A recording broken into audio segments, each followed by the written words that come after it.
آیت 141۔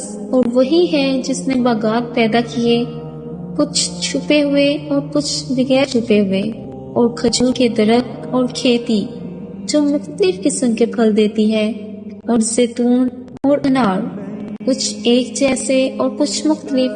اس کے پھل کھاؤ جب وہ پھل دیں، اور اس کا حق ادا کرو جس دن اس کی فصل کاٹی جائے، اور فضول خرچی نہ کرو، بے شک وہ فضول خرچوں کو پسند نہیں کرتا۔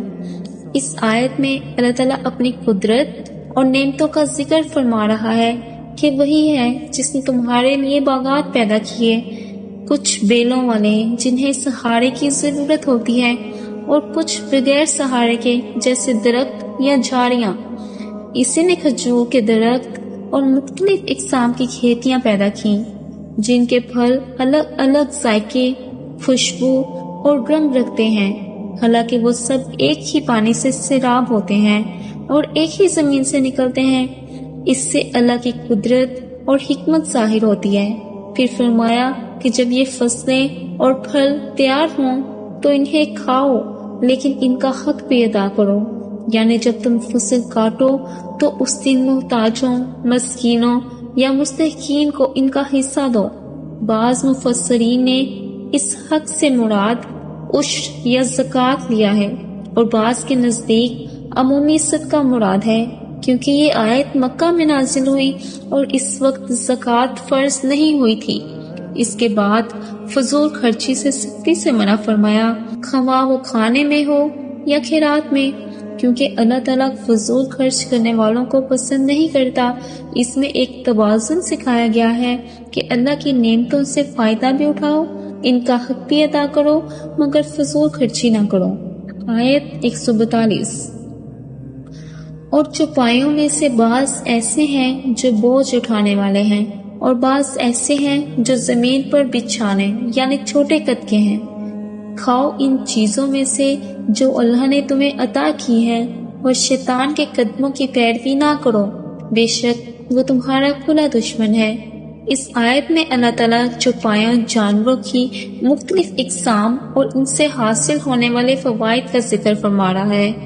فرمایا کہ ان چوپایوں میں سے کچھ بڑے ہیں جو برادری کے کام آتے ہیں، جیسے اونٹ، بیل اور گھوڑے، اور کچھ چھوٹے ہیں جنہیں بچھونا یا فرش سے تشبیہ دی گئی ہے، جیسے بکریاں، بھیڑیں وغیرہ، جنہیں کھانے، دودھ اور دیگر ضروریات کے لیے استعمال کیا جاتا ہے۔ اللہ تعالیٰ نے ان سب کو انسان کے لیے مسخر کیا اور ان سے فائدہ اٹھانے کی اجازت دی، اس لیے فرمایا کہ ان میں سے جو کچھ اللہ نے رزق کے طور پر عطا کیا ہے اسے کھاؤ، یعنی حلال اور پاکیزہ رزق سے فائدہ اٹھاؤ، اور ان جانوروں کو ناجائز طور پر حرام نہ ٹھہراؤ، جیسا کہ مشرکین مکہ کیا کرتے تھے۔ وہ بعض جانوروں کو خود ساختہ مذہبی نظریات کی بنا پر حرام قرار دیتے تھے، اس لیے آگاہ فرمایا کہ شیطان کے قدموں کی پیروی نہ کرو، کیونکہ وہ انسان کو گمراہ کرنے کے لیے ایسے وسوسے ڈالتا ہے، حالانکہ وہ تمہارا کھلا دشمن ہے۔ آیت کا مقصد یہ ہے کہ انسان اللہ کے دیے ہوئے رزق کو بلا دلیل حرام نہ کرے اور شیطانی وسوسے سے بچے۔ آیت 143۔ اللہ نے 8 قسم کے جانور پیدا کیے، بھیڑ میں سے 2 نر اور مادہ، اور بکری میں سے 2۔ اے نبی ان سے کہو، کیا اللہ نے نر کو حرام کیا ہے یا مادے کو، یا وہ بچہ جو دونوں مادے کے رحم میں ہوتا ہے؟ مجھے علم کے ساتھ بتاؤ اگر تم سچے ہو۔ اس آیت میں مشرکین مکہ کے خود ساختہ اور بدلیل حلال و حرام کے عقائد کی تردید کی جا رہی ہے۔ اللہ تعالیٰ فرماتا ہے کہ اس نے تمہارے لیے 8 قسم کے جانور پیدا کیے، یعنی 4 جوڑے، 2 بھیڑوں اور 2 بکریوں کے۔ مشرکین کے بعض نر یا مادہ جانوروں کو یا ان کے بچوں کو اپنے خود گڑے ہوئے نظریات کے تحت حرام سمجھتے تھے، اور بعض اوقات عورتوں کے لیے ان جانوروں کا گوشت حرام قرار دیتے تھے۔ اس پر اللہ تعالیٰ نبی کریم صلی اللہ علیہ وآلہ وسلم کو حکم دے رہا ہے کہ ان سے سوال کرو، آخر کس بنیاد پر تم ان جانوروں کو حرام کہتے ہو؟ کیا نر جانور حرام ہیں یا مادہ، یا وہ بچے جو مادہ کے پیٹ میں ہوتے ہیں، اگر تم سچے ہو تو اس بات کا کوئی علم، دلیل یا وحی پیش کرو۔ اس سوالی انداز سے ان کے عقیدے کی باطل بنیاد کو چیلنج کیا گیا ہے تاکہ وہ سمجھ سکیں کہ یہ محض جہالت اور شیطانی وسوسوں کا نتیجہ ہے، نہ کہ اللہ کی طرف سے نازل کردہ شریعت۔ آیت 144۔ اور اونٹ میں سے 2 نر و مادہ اور گائے میں سے 2۔ یہ نبی صلی اللہ علیہ وآلہ وسلم کہو، کیا اللہ نے نر کو حرام کیا ہے یا مادے کو، یا وہ بچہ جو دونوں ماداؤں کے پیٹ میں ہوتا ہے؟ کیا تم اس وقت موجود تھے جب اللہ نے تمہیں یہ حکم دیا تھا؟ تو اس سے بڑھ کر ظالم کون ہو سکتا ہے جو اللہ پر جھوٹ کرے تاکہ لوگوں کو بغیر علم کے گمراہ کرے؟ یقیناً اللہ ایسے ظالم قوم کو ہدایت نہیں دیتا۔ اس آیت میں گزشتہ آیت کا تسلسل برقرار رکھتے ہوئے بقیہ مویشیوں کا ذکر کیا گیا ہے جنہیں مشرکین عرب خود ساختہ طور پر حرام قرار دیتے تھے۔ فرمایا کہ اللہ نے اونٹ اور گائے میں سے بھی 2 جوڑے پیدا کیے، بالکل اسی طرح جیسے بھیڑ اور بکری کے۔ اب سوالیہ انداز میں چیلنج کیا گیا، کیا تم ان میں سے کیا چیز حرام قرار دیتے ہو، نر، مادہ یا وہ بچہ جو مادہ کے پیٹ میں ہوتا ہے؟ اس کا مقصد ان کے باطل عقائد کا علمی طور پر رد کرنا ہے، کیونکہ وہ کسی وحی یا علم کے بغیر جانوروں کو حلال یا حرام قرار دے رہے تھے۔